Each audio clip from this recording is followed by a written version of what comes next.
waving at the back. The Austrian Grand Prix in Moto2 is a go. It's a really good launch from that pole position by Acosta. Dixon's got away really well as well from the head of that second row. Dixon slots himself into second place. Agura back in third. Arbolino away well, although he did go off the track there on the outside of turn one, but he's made good progress. He's up behind Agura. Arbolino up to fourth. Superb launch that, wasn't it, by Dixon. So Tony Arbolino there, you can just see him in fourth place, trying to find a way through on his former Moto3 foe. Sam Lowe's got a really poor start. You can see him back. He's jostling with Aaron Canet further down the field. Up at the top of the hill then, first braking zone into turn number 3. They jostle for position. That's Arenas and Lopez, I think, who were squeezing each other out the paintwork. Yeah, Lowe's actually got away okay. It's Canet that made the mistake. It's turn one. He went wide like Arbolino did, although Canet lost an awful lot of time through there into the first corner. So Aaron Canet's back down to 12th place, so he's lost a couple of places off the line. Chantra, who was one of our pre-race favourites to be in and involved in the podium battle, he's dropped back a couple of spots on his first lap. He's in 7th. We've lost somebody in the first sector. The yellow flags are out. Just want to find out who it is that's tumbling down the timing tower. I think it's Darren Binder. So Sam Lowe's has had a shocking Austrian Grand Prix. That's the third both down, weekend. Binder and Lowe's down. So Darren Binder, and he's had his fair share of skirmishes with British riders of late, hasn't he? Of course, he was involved in that. Oh, that's a nasty one. That's a real nasty one. Well, Sam looks like he's immediately apologising there, doesn't he, to Darren Binder. If he didn't have bad luck, he'd have no luck at all. Binder out of the Grand Prix. How many first lap skirmishes has Binder had this season?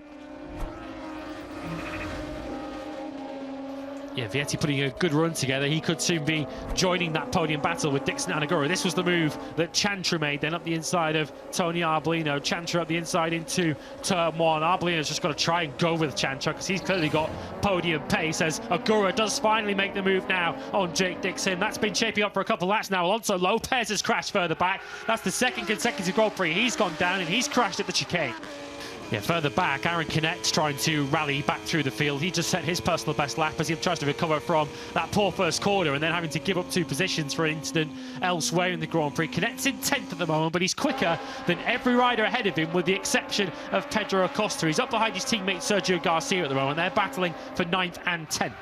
I'd love to know what happened between Agura and Dixon on that lap 7 at turn number 3, which kind of kicked off and gave this big lead to Pedro Acosta, who again keeps himself in the high 134th. Vietti leaning on the inside of Jake Dixon, and Celestino Vietti there now on course for what would be a very rare podium. No podium in the last 20 races for him since his win from Catalonia well over a year ago. But up into P3 goes Vietti. Dixon looks like he might just be struggling at this phase of the race. We said that the hot conditions, ambient temperature touching nearly 30 degrees, tyre wear and grip's going to be a pivotal factor in the second part of this Grand Prix.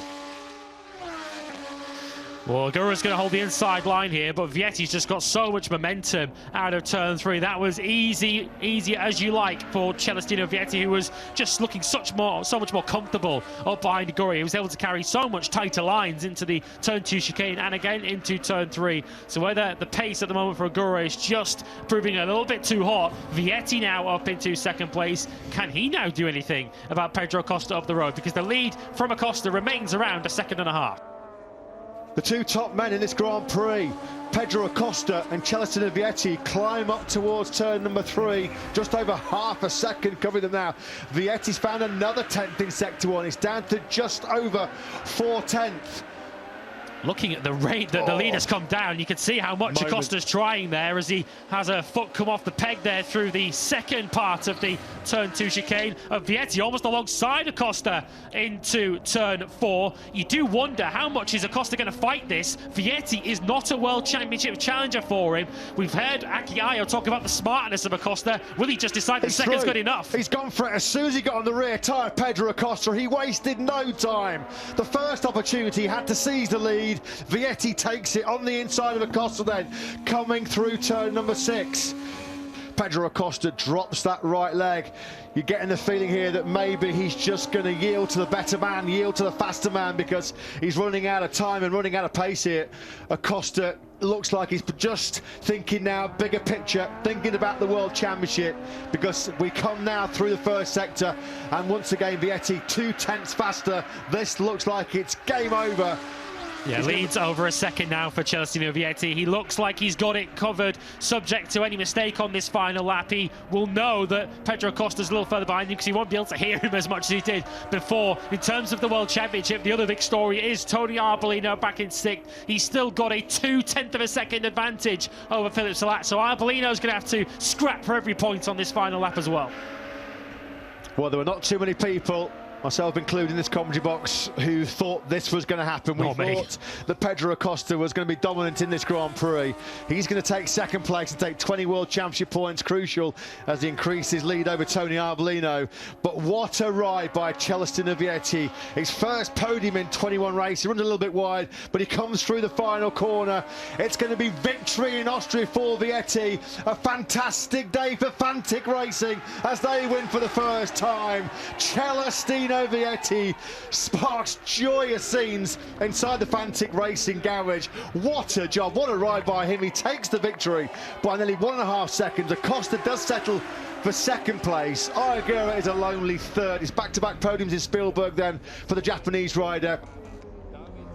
Harald Hertz, the president of the Austrian Federation, will hand over what is a beautiful trophy here at the Red Bull Ring, replicating the track layout. The form book thrown out of the window in Spielberg as Vietti upsets Acosta in Austria.